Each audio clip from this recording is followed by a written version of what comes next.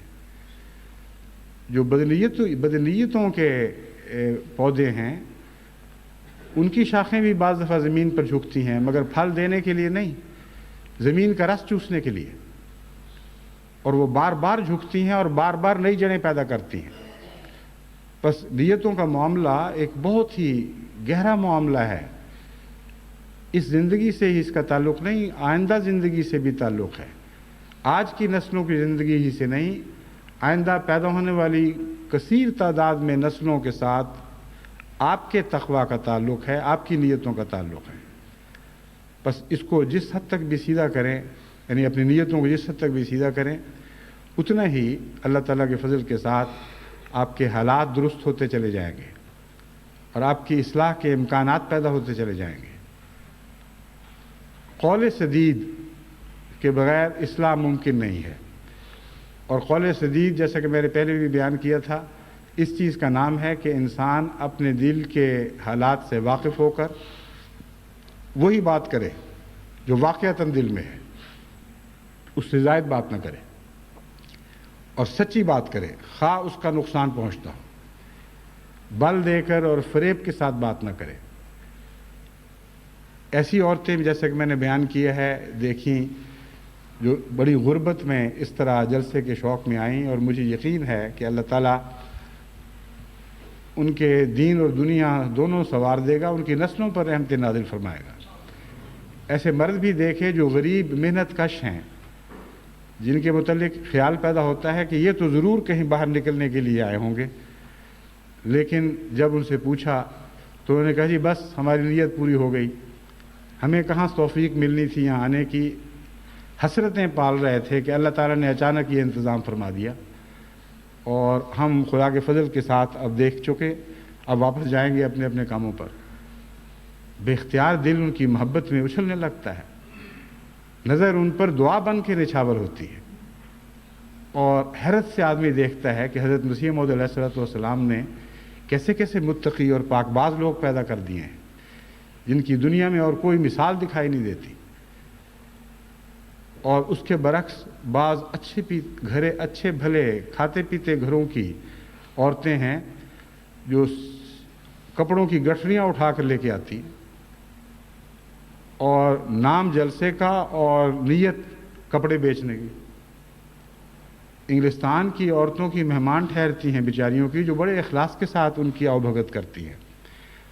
جلسے کے چند ایام میں ٹھہرنا تو ہر ایک کا حق ہے، اور یہاں کی جماعت اس کو سعادت سمجھتی ہے، اور اللہ تعالیٰ کے فضل کے ساتھ نہایت ہی انکسار اور ایثار کے ساتھ یہ حقوق ادا کر رہی ہے، اور بشاشت کے ساتھ یہ حقوق ادا کر رہی ہے۔ مگر آپ اندازہ کریں، جب کچھ جلسے پر آنے والے مہمان آ کر اپنی گٹھڑیاں کھولتے ہیں تو ان سے بے شمار پاکستانی کپڑے نکلتے ہیں جو بیچنے کی نیت کے ساتھ آئی ہوتی ہیں۔ مجھے جب کچھ عرصہ پہلے علم ہوا کہ ہمارے لجنہ کے جو مختلف فنکشنز ہیں، مختلف لجنہ کی تقریبات ہیں، ان میں بھی کپڑوں کی دکانیں لگنے لگ گئیں، مجھے اس کی بہت تکلیف ہوئی۔ میں نے کہا یہ کیا قصہ ہے؟ تو انہوں نے کہا جی ہم کیا کریں، پاکستان سے فلاں خواتین نے یہ کپڑے بھیجے ہیں کہ جی ہمارے کپڑے بکوا دو، اور ان کے ساتھ منہ ملاحظے ہیں ہماری بعض خواتین کے، چنانچہ وہ بیچاریاں دکانیں لگا کے بیٹھ جاتی ہیں۔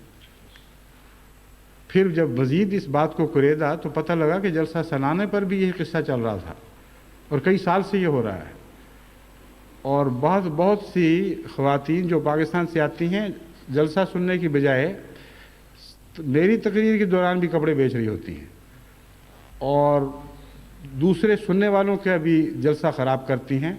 بہت سی خواتین ہیں جو اس وقت نکال کے، رش کم ہوتا ہے، وہاں جا کے وہ سودے کر رہی ہوتی ہیں۔ میں نے پھر مزید اس بات کی چھان بین کی تو پتہ لگا کہ بے انتہا منافع بازی ہوتی ہے، اتنی کہ ہوش اڑانے والی۔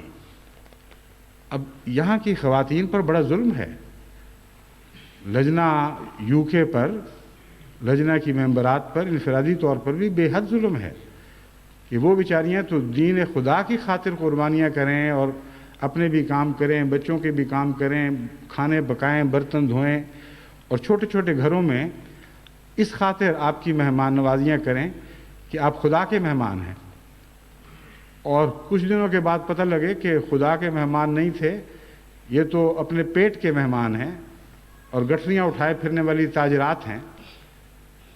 اور بعض جب میں نے مزید تحقیق کی تو پتہ چلا کہ اچھے بھلے کھاتے پیتے گھروں سے ہے، بہت امیر گھروں سے، جن کو ہرگز اس قسم کی مصیبت کی ضرورت ہی کوئی نہیں ہے۔ چنانچہ ابھی حال ہی میں ایک واقعہ جس سے مجھے بڑی سخت تکلیف پہنچی ہے، اور اسی وجہ سے میں اب ایک اعلان کرنا چاہتا ہوں لجنہ اما اللہ انگلستان کے لیے خصوصیت کے ساتھ ایک خاتون ہیں جو دل کی مریضہ ہیں، ان کے میاں مریض ہیں، ان کے پاکستان کے کسی خاندان سے تعلقات تھے، ان تعلقات کی خاطر ان کی اولاد کو بھی وہ رکھتے ہیں اپنے گھر میں، لیکن مجھے کسی نے بتایا کہ چونکہ میں نے منع کر دیا لجنہ کو کہ نہ جلسے پر کوئی کپڑا بکے گا، نہ تمہاری تقریبات پر کوئی کپڑا بکے گا، جو چاہے آپ پر دباؤ ڈالے، آپ نے ہرگز نہیں ماننی، اور صاف کہہ دیں کہ ہمیں حکم ہے کہ ہم نے یہ کام نہیں ہونے دینا، اور اگر آپ کو ڈر ہے کہ ان کو تکلیف پہنچے گی تو آپ ان کو خط لکھیں، جن جن سے تلخ تجربے ہو چکے ہیں ان سب کو خطوط کے ذریعے پہلے متنبع کریں کہ خدا کے لیے اس دفعہ کپڑے لے کر نہ آنا، کیونکہ ہم اجازت نہیں دیں گے۔ اس کے باوجود آئے، وہی لوگ لائے جو پہلے بھی لاتے تھے، اور جس گھر میں ٹھہرے ہیں اس گھر کے متعلق جس ذریعے سے بھی ہو سکا اشتہار دے دیا کہ آئندہ کپڑے خریدنے ہوں تو اس گھر پہ تشریف لائیں۔ نتیجہ یہ نکلا کہ وہ بیچاری کمزور عورت، دل کی مریضہ اور کئی قسم کے امراض میں مبتلا، ایک نہایت خطرناک آپریشن سے اعزازی طور پر شفا پانے والی، مگر کمزوری باقی ہے۔ ان کے دروازے کھٹکنے شروع ہوئے، کنڈی کھٹکتی تھی، اٹھ کے پوچھتی تھی کیا بات ہے جی؟ کہ جی آپ کے ہاں فلاں خاتون ٹھہری ہوئی ہیں، اس نے کپڑے بہت اچھے لے کے آئی ہیں، وہ کپڑے خریدنے آئی ہیں۔ اب اس بیچاری مخلص عورت کو اپنی تجارت کا نوکر بنا دینا، یہ کہاں کی شرافت ہے؟ اس لیے سارے UK کی لجنہ کے لیے میں اعلان کرتا ہوں، اور باقی جگہ بھی جہاں بھی دین کی خاطر جلسے ہوتے ہیں، کہ ان جلسوں پر اگر کوئی اس قسم کے تجارتی مال لا کر دین کے نام پر سفر کرے اور دنیا کمانے کی نیت ہو جو اس طرح کھل کر ظاہر ہو جائے، تو ان کے ساتھ ہرگز کوئی تعاون نہیں کرنا۔ کوئی احمدی عورت ایسی عورتوں سے کپڑے نہ خریدے۔ تجارت ہر ایک کا حق ہے، اگر ضرورت ہو یا نہ ہو، یہ ہمارا کام نہیں ہے کسی کو کہنا کہ تم بہت امیر ہو، خدا نے تمہیں اتنا کچھ دیا ہے، خدا کے واسطے ان چھوٹی چھوٹی حرکتوں سے باز آؤ، ہم نہیں کسی کو کہہ سکتے۔ مگر جہاں دین کو ایکسپلائٹ کیا جائے گا، دین کے نام پر بعض لوگوں کے شرافت کا استحصال کیا جائے گا، وہاں ہمارا فرض ہے کہ ہم ان کوششوں کو رد کر دیں اور نامراد کر دیں۔ اس لیے تمام وہ جماعتیں جہاں میں جاتا ہوں، جہاں جلسے ہوتے ہیں، وہاں اگر اس قسم کے تاجر پہنچے ہیں، خواہ وہ مرد ہوں یا عورتیں ہوں، ان کی ان کوششوں کو ناکام کر دیں، ان کو کہہ دیں کہ ہم نے ہرگز تم سے تعاون نہیں کرنا، اور یہی ان کے ساتھ نیکی کرنا ہے، تاکہ اگلی دفعہ اگر وہ آئیں تو صاف نیت سے آئیں، اس کا ثواب تو حاصل کریں۔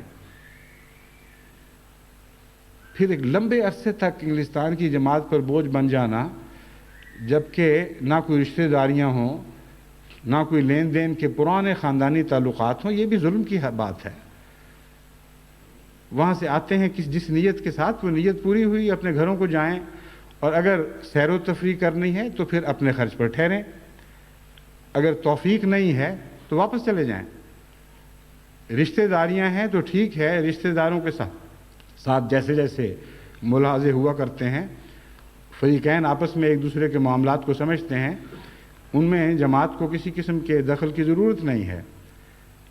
کوئی شوق سے اپنے کام آئے، اپنے ذاتی اغراض کی خاطر اپنے کسی بے تکلف رشتہ دار کے گھر ٹھہر جائے، لیکن نظر رکھے کہ اس کو تکلیف نہ پہنچ رہی ہو، کہ حیا کی وجہ سے وہ اپنی تکلیف کا اظہار نہ کر رہا ہو۔ یہ وہ چیز ہے جو میرے موضوع گفتگو سے مستثنا ہے۔ لیکن جماعتی تعلقات ہوں، کوئی خاندانی رشتے نہ ہوں، وہاں آ کر کسی حیادار کے گھر ٹھہر جانا، جس کو یہ بھی شرم آتی ہو کہتے ہوئے کہ میاں اتنی دیر ہو گئی ہے، اب آپ واپسی کا سامان کریں، جو شرم کے مارے یہ بھی نہ کہہ سکے کہ فونوں کے بل ہی بہت بڑھ گئے ہیں، خدا کے واسطے کم سے کم اگر فون کرنا ہے تو باہر جا کے کریں۔ وہ حیادار لوگ جو خدمت دین کی خاطر اتنی قربانی کرتے ہیں، ان پر ایک اور مصیبت اور ایک اور بوجھ بن جاتا ہے۔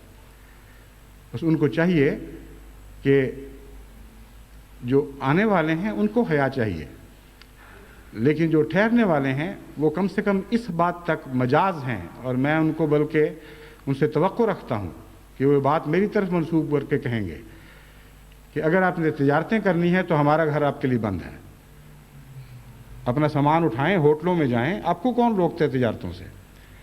مگر تجارتوں کے جو طریقے ہیں ان کو اپنائیں۔ تجارتی خرچ ڈال ڈال کر فرضی قیمتیں تو بڑھا لیتے ہیں کہ کپڑا پاکستان سے آئے تو اتنا اس پر کرایہ لگے گا، اتنا آنے والے کا کرایہ ہوگا، اتنا اس پر ٹیکس لگنا چاہیے، جن میں سے کچھ بھی نہیں لگا ہوا۔ آنے والے بعض دفعہ جلسے کے دوسرے مہمانوں پر بوجھ ڈال دیتے ہیں، ایک گٹھی اس کو پکڑا دی، ایک گٹھی اس کو پکڑا دی، اور رستے ایسے ایسے ڈھونڈتے ہیں کہ آدمی حیران رہ جاتا ہے۔ میں کینیڈا گیا تو وہاں جلسے کے بعد امریکہ یعنی کینیڈا سے جلسے کے بعد میں تو فارغ ہو گیا، لیکن میری بیگم نے چونکہ دل کا علاج کروانا تھا، یہ امریکہ چلی گئیں، اور امریکہ میں قیام کے دوران ان کو ایک ہومیوپیتھی کی سخت ضرورت پڑی، جو میں نے سمجھا کہ ایلوپیتھک علاج کے بس کی بات نہیں، یہ دوا ضرور ملنی چاہیے۔ تو ایک عزیز کو میں نے ان کو بتایا کہ میری کچھ دوائیں وہاں پڑی ہوئی ہیں کینیڈا میں، وہاں سے منگوا لیں۔ ایک عزیز آنے والے تھے، ان کے سپرد انہوں نے کر دیا۔ اس وقت مجھے پتہ لگا کہ یہ کپڑے بھیجنے والے کیسے کیسے رستے اختیار کرتے ہیں۔ اس بیچارے کی کار میں ایک گٹھی کپڑوں کی ڈال دی گئی، اور دوا پہنچ نہیں رہی تھی، دیر ہو رہی تھی۔ میں نے فون کر کے پتہ کیا کہ ہو کیا گیا ہے، تو پتہ چلا کہ کسی نے کپڑے بھیجے تھے، وہ اس بیچارے کی کار میں ڈال دیے، اور کسٹم والے اس کو چھوڑ ہی نہیں رہے تھے، کیونکہ اس بیچارے نے لا علمی کا اظہار کیا، میرے پاس کوئی تجارتی چیز نہیں۔ اس نے تو جھوٹ نہیں بولا، لیکن واقعتاً وہ جھوٹ تھا۔ انہوں نے کہا یہ تجارتی چیز نہیں، یہ اتنے کپڑے کیا لے کے جا رہے ہو؟ ایک ہی طرز کے خاص قسم کے کپڑے نئے سلے ہوئے۔ اس نے کہا یہ تو مجھے کسی نے سپرد کیے تھے۔ چنانچہ کچھ عرصہ اس کو قید میں رکھا، تھوڑی دیر، چند گھنٹے، اور باتوں کی تحقیق ہوئی، شک پڑ گیا۔ ہومیوپیتھی کی دواؤں کو پتہ نہیں کس طرح انہوں نے آزمایا کہ اس میں کوئی ڈرگ تو شامل نہیں، اور اللہ بہتر جانتا ہے کس حد تک اثر باقی رہا یا نہیں، مگر ہم یہاں پریشان کہ وہ دوا پہنچ نہیں رہی۔ آخر ساری رات سفر کر کے بمشکل دوسرے دن وہ پہنچا، پھر وہ نیند سے مغلوب ہو گیا، پھر رات کو جا کر کہیں وہ دوا ملی۔ اب ایک شخص کی نیت کہیں سے چلی تھی، میں یہ بتا رہا ہوں کہ نیتیں کس طرح اپنے بد اثرات پھیلاتی رہتی ہیں۔ وہ نیت تھی کہ براہ راست امریکہ نہیں جا سکتا، تو کینیڈا جو لوگ جا رہے ہیں ان کے ذریعے ہم تجارتی کپڑے بھیج دیں، اور اس نیت نے آگے یہ فطور پیدا کر دیا کہ کسی اور نیت سے ایک نوجوان چلا ہے بیچارہ اخلاص کے ساتھ، اس خاطر کہ کوئی مریض ہے اس کو جلد دوا پہنچے، اس کے سارے سفر برباد کر دیا گیا، اور یہ اس بدنیتی کا پھل تھا۔ جہاں تک تجارتوں کا تعلق ہے، میں تو خود کہتا ہوں احمدیوں کو تجارتیں کریں، لیکن ایک نصیحت کرتا ہوں کہ جن کے خاوند اچھے بھلے کھاتے پیتے اور امیر ہوں، وہ اپنی بیویوں کو اگر تجارتوں میں ڈالیں گے تو اس کا نقصان پہنچے گا۔ ان کی مرضی ہے، جو چاہیں فیصلے کریں، لیکن ایسی بیویوں کو جن کو تجارتوں کی چھٹیاں دے دی گئی ہوں، ان کو اور بھی بہت سی ایسی عادتیں پڑ جاتی ہیں جس کے نتیجے میں گھر کی طرف پوری توجہ نہیں رہتی، اولاد کی طرف پوری توجہ نہیں رہتی، کچھ نقصانات فوری نظر آتے ہیں، کچھ دیر کے بعد نظر آتے ہیں، کچھ دکھائی نہیں دیتے لیکن اگلی نسلوں میں ظاہر ہوتے ہیں۔ تو میں تو ایک پاک نصیحت کر سکتا ہوں کہ آپ لوگوں کا حق ہے، تجارتیں دونوں نے کرنی ہے تو بے شک کریں، لیکن جن کو خدا نے کھلی توفیق دی ہو، ان کو اپنی بیویوں کو اس بات پر شہ نہیں دینی چاہیے، یا ان کی اس عادت سے آنکھیں نہیں بند کرنی چاہیے، یا بعض اوقات اگر روکنا ضروری ہو تو روک دینا چاہیے کہ وہ بے وجہ زائد روپے کی حرص میں ایسے کام کرتی پھریں، گھر کا امن برباد۔ لیکن یہ تو ایک نفلی مشورہ ہے۔ دوسرا مشورہ جو ہے وہ زیادہ اہمیت رکھتا ہے، وہ یہ ہے کہ جماعت کو اس میں ملوث نہ کریں. اس قسم کی نفلی کام یعنی آپ کے نفل ہیں، خدا کے ہاں تو نفل نہیں ہیں، لیکن آپ نے نفلی روپیہ کمانا ہے، ہرس پوری نہیں ہو رہی، نہ ہو بشک، لیکن پھر تجارت کے اصولوں پر کام کریں. باقاعدہ کپڑا ایکسپورٹ کرنے کے جو طریقے ہوتے ہیں وہ اختیار کریں، دکانوں تک سامان پہنچائیں، ان سے آرڈرز لیں. ان دکانوں سے کوئی احمدی خریدتا ہے شوق سے خریدے، لیکن یہ کوئی حق نہیں ہے کہ جماعت سے استفادہ کرتے ہوئے اپنی ہرسیں پوری کرتے پھریں. اس لیے جماعت کو میں متنبہ کرتا ہوں اس قسم کی عادتوں کو روکنے میں مدد کریں، اور محبت اور پیار اور ادب سے بے شک کہیں، لیکن سچی بات کہنے سے شرم نہیں کرنی چاہیے. ان کو کہنا چاہیے کہ دیکھو تمہیں کوئی ضرورت نہیں ہے، تم ایسی حرکتیں نہ کرو. تجارت کرنی ہے تو تاجروں کے پاس جاؤ، بڑے بڑے اسٹوروں کے پاس جاؤ، ان سے سودے کرو، گورنمنٹ کے بل دو، اور اس کے بعد جو منافع ہے خیر و برکت سے کماؤ. اس میں سے پھر تمہیں چندوں کی بھی توفیق ملے گی. لیکن ایسے کمانے والوں کو تو میں نے چندوں کی توفیق بھی نہیں دیکھی کبھی. بہرحال مجھے تو جماعت یو کے کی اس بزرگ خاتون کی کہانی سن کر اتنی تکلیف ہوئی کہ دل بے چین ہے. اس وقت سے کتنا ظلم ہے. ایک بزرگ خاتون جو اس قدر محبت اور اثار سے خدمت کرتی ہیں اور کوئی حیا نہیں ہے کہ ان کے لیے ایک عذاب بن گئے ہیں. ان کو ڈاکٹر نے کہا ہے جہاں تک ممکن ہو وہ آرام سے رہیں، کوئی بوجھ نہ پڑے، کوئی تکلیف نہ ہو.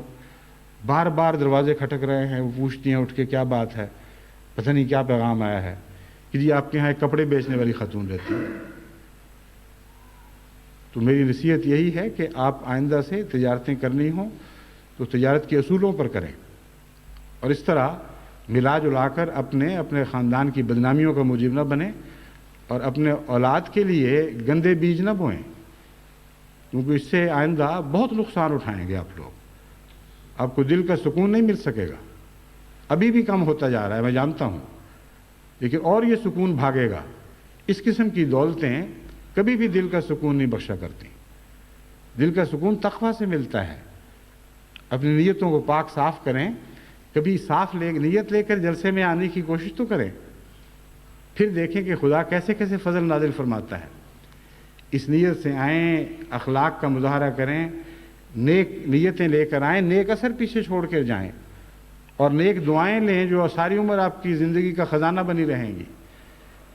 بس میں امید رکھتا ہوں کہ آئندہ سے ان قباحتوں سے احتراز کیا جائے گا، اور جماعت نے چونکہ میری بات اب سن لی ہے اس لیے اس بات پر نگران ہو جائے گی. ان سے ویسے تعلقات جتنا چاہیں رکھیں، جو ادب کرنا ہے ان لوگوں کا کریں، لیکن ان کاموں میں اب ان سے تعاون نہیں کرنا، کیونکہ یہ ان کے لیے بھی مضر ہے اور ان کے لیے بھی نقصان دہ ہے. جہاں تک دوسرے معاملات میں نیتوں کے فطور اور ان کے بد اثرات کا تعلق ہے، ان کے متعلق کیونکہ مضمون بدلنا ہے، اس لیے میں سمجھتا ہوں کہ آج کے خطبے کی بجائے آئندہ خطبے یا آئندہ کسی خطبے میں اس کا ذکر کروں گا. میرا خیال یہی ہے کہ جس طرح آج ایک موضوع کو لیا ہے، اس کے بعد حصوں پر چسپاں کر کے آپ کو دکھایا ہے کہ کس طرح نیت کا فطور معاشرے کو گندہ کر دیتا ہے اور مصیبتیں دنیا پر ڈال دیتا ہے، اسی طرح ہر زندگی کے شعبے کا گہری نیتوں سے تعلق ہے. بس دو ہی چیزیں ہیں، ایک وہ جڑ جو تقویٰ پر مبنی ہوتی ہے، وہ بھی نیت سے اٹھتی ہے، اور ایک وہ شجر خبیثہ جس کی جڑ برائی میں پیوستہ ہوتی ہے. اگرچہ وہ اکھڑی پھرتی ہے اور اڑتی پھرتی ہے اور کئی قسم کے نئے نئے پودے اس کی جگہ آ لگتے ہیں اور وہ بھی اکھڑ جاتے ہیں، لیکن اس مضمون کو اس پہلو سے دیکھنا ضروری ہے کہ جڑ بہرحال فساد کے اندر ہوتی ہے، اس کے نتیجے میں گندے پودے گندے پھل لے کر آتے ہیں. ان سے اپنے آپ کو بچانا چاہیے. آخر پر میں یہ ایک اصولی نصیحت کرنا چاہتا ہوں کہ اس مضمون کا استغفار سے بہت گہرا تعلق ہے.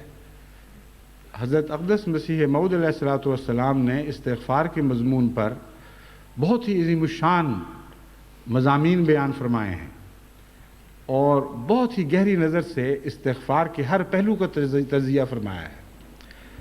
استغفار کا مطلب ہے مٹی سے ڈھانپنا، غفرہ کا مطلب ہوتا ہے ڈھانپ دیا۔ خدا تعالیٰ مغفرت فرماتا ہے اور انسان مغفرت طلب کرتا ہے۔ استغفار کا معنی ہے کوشش کرنا کہ میں ڈھانپا جاؤں، ننگا وجود ہو اس کو کپڑے سے ڈھانپنا، یہ استغفار ہے۔ جڑ ننگی ہو رہی ہو تو اس کو مٹی سے ڈھانپنا، یہ استغفار ہے۔ جس مضمون سے میں نے آج کے خطبے کا آغاز کیا تھا اس پر واپس آتے ہوئے میں آپ کو بتاتا ہوں کہ استغفار دو قسم کے ہیں۔ ایک وہ استغفار ہے جو جڑوں کو ڈھانپنے والا ہے، لیکن ایک استغفار ہے جو جڑوں کو چھپانے والا ہے۔ جو جڑوں کو چھپانے والا استغفار، میں دو لفظ ڈھانپنا اور چھپانا عمدن استعمال کیے ہیں۔ چھپانے سے مراد ہے بد جڑیں ہیں، گندی جڑیں ہیں اور آپ ان کو چھپاتے ہیں، یہ استغفار کے منفی معنی ہیں۔ اور ایک ہے استغفار ڈھانپنے والا۔ جو شخص متقی ہو وہ بسا اوقات اپنی نیک نیتوں کو ڈھانپتا ہے اور دنیا کی نظر سے بچنے کی کوشش کرتا ہے۔ ہیں تو یہ دونوں قسم کے استغفار، لیکن ان کے نتائج میں زمین آسمان کا فرق ہے۔ پس وہ لوگ جو اپنی بدیوں کو اور بدنیتوں کو چھپاتے ہیں وہ عادتاً اپنے آپ سے بھی چھپانے لگ جاتے ہیں۔ ان کو میں سمجھانے کی خاطر یہ مثال ان کے سامنے رکھتا ہوں کہ بعض دفعہ اگر جڑوں کی بیماریاں ہوں تو سارے درخت کی جڑیں تو یکدم ننگی نہیں کی جاتی، مگر اچھا سمجھدار زمیندار کھود کر پہلے ایک ایک جڑ ننگی کرتا ہے، اس کا علاج کرتا ہے، اس کے بعد اس کو ڈھانپتا ہے۔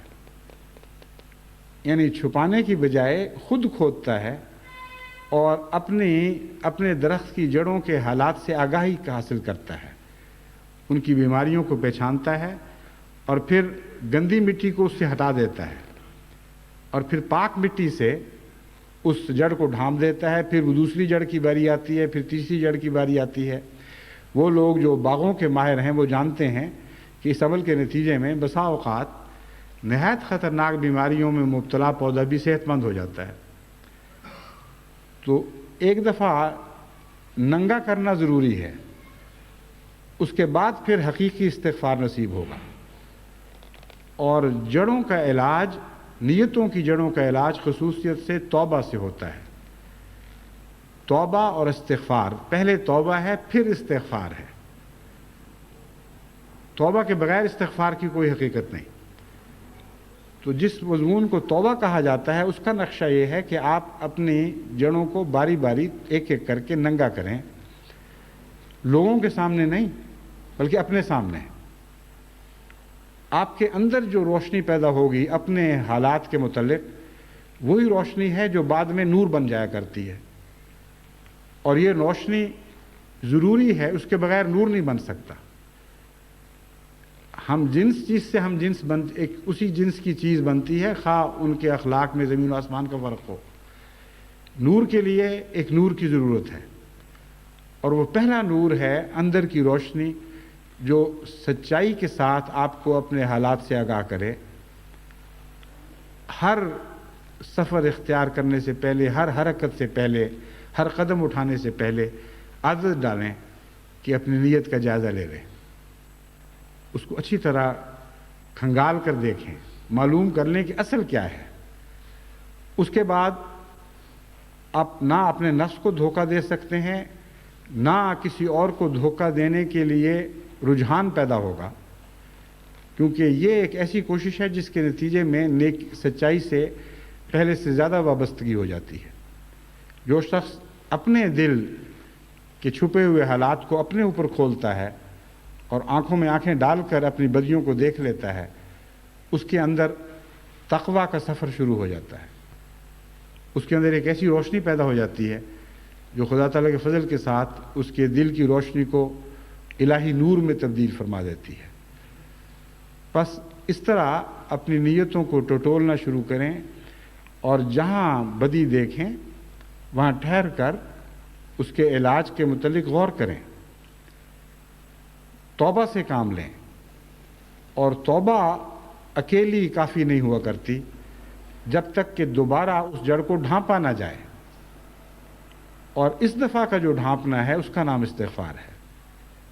اللہ تعالیٰ سے مدد مانگیں، ان سے کہیں، اللہ تعالیٰ سے کہیں کہ میری جڑ تو ننگی ہو گئی، اس کے حال سے میں خوب مطلع ہو گیا، اب دوبارہ میں اسے ڈھانپتا ہوں، لیکن اسے زندگی بخشنا اور صحت بخشنا اب تیرا کام ہے، اس لیے تو اپنے فضل کی مٹی سے اسے ڈھانپ تاکہ یہ صحت مند نشو و نما پا سکے۔ اس طرح اگر آپ اپنے روزمرہ کی زندگی میں اپنے حالات، اپنی نیتوں کی اصل اور کنہ سے واقف ہونے کی کوشش شروع کر دیں تو میں آپ کو یقین دلاتا ہوں کہ روزانہ آپ ایک نیا سفر کریں گے، روزانہ اپنے نفس کا ایک نیا مشاہدہ آپ کو نصیب ہوگا، اور یہ ایک لامتناہی سفر ہے، کیونکہ جیسا کہ میں نے بیان کیا تھا، انبیاء کو چھوڑ کر انبیاء کے استغفار کا مضمون بالکل الگ ہے، جس کو حضرت مسیح موعود علیہ الصلوۃ والسلام نے ایک بڑی شان کے ساتھ بیان فرمایا ہے، اور وہ ایک ایسا اچھوتا مضمون ہے کہ جس کو تقویٰ کی روشنی کے بغیر کوئی شخص بیان کرنے کی اہلیت ہی نہیں رکھ سکتا۔ انبیاء کا حال چھوڑ کر کوئی نیک میری نظر میں ایسا نہیں جو یہ سفر مکمل کر سکے، کیونکہ جتنا وہ کھوج لگائے گا، جتنا اپنے اندر ڈوبے گا، اسے ضرور کچھ نہ کچھ ایسا گند دکھائی دے گا جسے صاف کرنا ضروری ہے، کچھ نہ کچھ جڑیں ضرور بیماریوں میں مبتلا نظر آئیں گی جن کی صفائی ضروری ہے، اور دوبارہ پھر استغفار سے ان کا ڈھانپنا ضروری ہے۔ اللہ تعالی ہمیں اس کی توفیق عطا فرمائے۔